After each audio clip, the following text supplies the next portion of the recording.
We don't know that, do we? All I'm saying is, be like you've always been, be a good son, obey the laws of the land, and look after your family.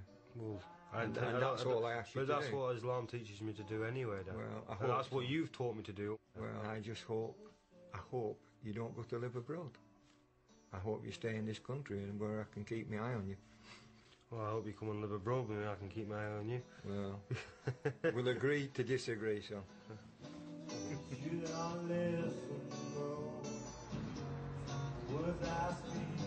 John hasn't found it possible to be both a good Muslim and a musician. But how much does Islam really demand that converts give up? You know him as Cassius Clay, but he wants to be known as Muhammad Ali. 41 years ago, when the heavyweight champion of the world announced that he'd become a Muslim, there were some critics who wanted to strip him of his title. But did anyone even ask whether a Muslim is allowed to box? Some scholars say that you're not allowed to hit in the face of a Muslim or a non-Muslim because it's God's creation and man is created in the best of forms, so it's not really good to be going bashing people in the faces. Akil Burton took up boxing 20 years ago at the age of 14 and for 7 years was a professional fighter. But that was before he converted to Islam. Back then he was still known by the rather unlikely film star name he was given by his Jamaican Christian parents, Richard Burton. We were sent to church on Sundays and we used to go there for Easter and Christmas and all the other special occasions. And I can remember not really feeling any sort of affiliation to it. We didn't sort of feel that it was talking about us. I mean, a lot of the time you go into churches and you'd see like pictures of Jesus and Mary and all these disciples and everyone was white, and you think, well, a bit of a swizz that. Some people say that the Bible condoned slavery. How can that be right? If God's going to send a religion, he's going to send something which is for everybody. If Akil saw Christianity as a white man's religion, then Islam seemed no less exclusive. Growing up in Manchester, the only Muslims he knew were Asians. If you was to ask me what a Muslim was, I wouldn't have a clue. I'd have said, oh, an Asian guy. It seemed more like a country rather than a way of life.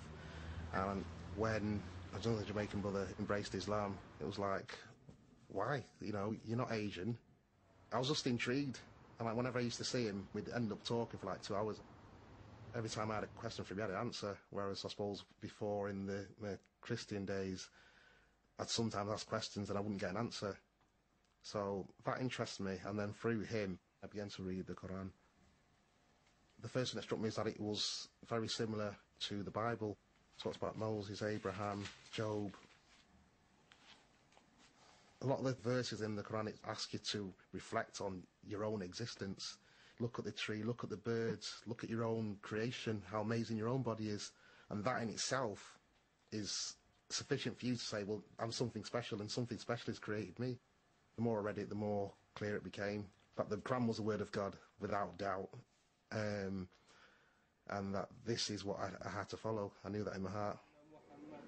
So one day I just woke up and said, oh, this is it.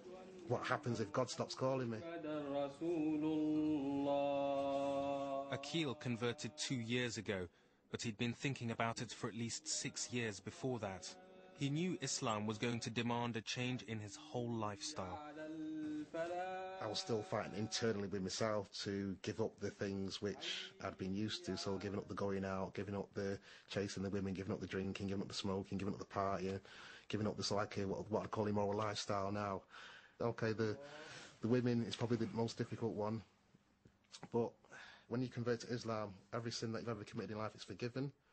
So do I want to start off by committing more sin? No. The view that people have of Muslims is the different dress and the different names and different this, different that. You don't have to make them changes, that's just me. It's a reminder for me to watch myself and to try and implement the good things in my life and to portray the true image of Islam. Akil had quit professional fighting before his conversion, but continued to train and was on the verge of a comeback when the death of another young boxer made him think again. I was very good friends with this guy who was in this gym, and he developed a brain tumour and over a year or so passed away, and I suppose that got me to think, well, about my own mortality, my own life. And in the Quran it tells you that you should reflect on death, because it's going to happen to all of us, and when you reflect on death you're more likely to do better things in your life. We need more properties. All right, well, I'll have a chat with our lettings department. So instead of a comeback, Akil devotes his energies to helping young homeless people get off the ropes. But he still trains, and he finds the discipline of boxing goes hand in glove with his new religion. In boxing you've got to submit yourself to a way of life. You're not going out, you're not going party, you're not drinking, you're not smoking. You've got to put the right food in your body, and you've got to train yourself. So you've got to sort of lock yourself away from society to an extent and get yourself mentally and physically prepared. And I suppose, for me, Islam is the same in that Islam, you do all the hard work, you do all the remember, you do all the learning, and you try and implement all these things into your life, which in the long run are going to benefit you.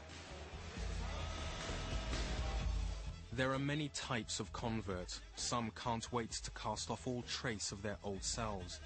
But there are also those who see Islam as an enrichment of their former life, not a rejection of it. At a time when many predict a clash of civilizations, converts who manage to reconcile Muslim beliefs with Western culture may yet prove to be a vital bridge between the two. No, I don't think I've rejected my culture, I don't think I've rejected my society. I just rejected that which I don't think is beneficial to me. It's still me under here. I'm still their daughter, I'm still their sister. I still chill with the boys, still watch the football. It's just that I don't smoke now, I don't drink, and I don't go chasing women, and I try and spend more time in contemplation of my life, really. The biggest challenge facing Muslims in Britain today is to get people like me, the way I was prior to September 11, to actually see the reality of Islam.